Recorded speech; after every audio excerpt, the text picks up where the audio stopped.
CNN, supermodel Bella Hadid says lacking boundaries sexually, physically, emotionally led to her being abused in a number of unhealthy relationships.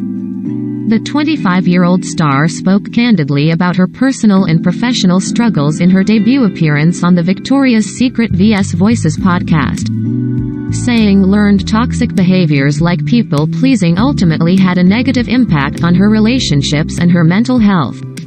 I constantly went back to men, and also, women, that had abused me, and that's where the people-pleasing came in, she told host Amanda de Cadenet. Last week, Hadid walks the runway during the Victoria's Secret fashion show at Pier 94 in New York City on November 8, 2018. I started to not have boundaries, not only sexually, physically, emotionally, but then it went into my workspace.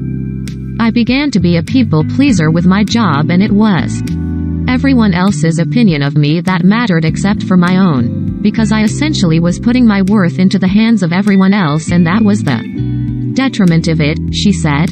During the wide-ranging interview, Hadid, who is the daughter of real estate developer Mohammed Hadid and Real Housewives of Beverly Hills alum Yolanda Hadid and sister of fellow model Gigi Hadid, also reflected on her challenging childhood.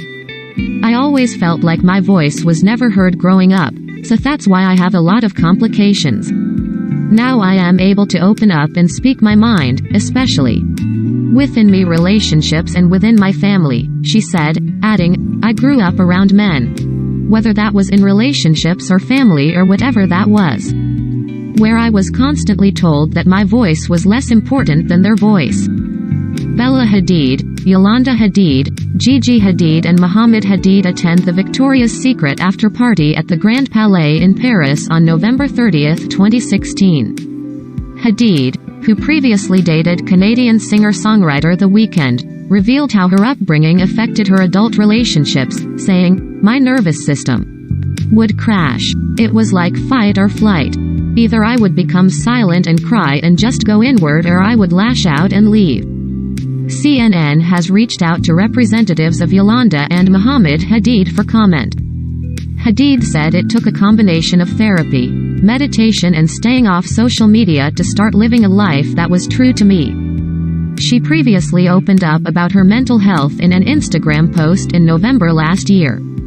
Alongside a series of tearful selfies, she wrote, I've had enough breakdowns and burnouts to know this. If you work hard enough on yourself, spending time alone to understand your traumas, triggers, joys, and routine, you will always be able to understand or learn more about your own pain and how to handle it.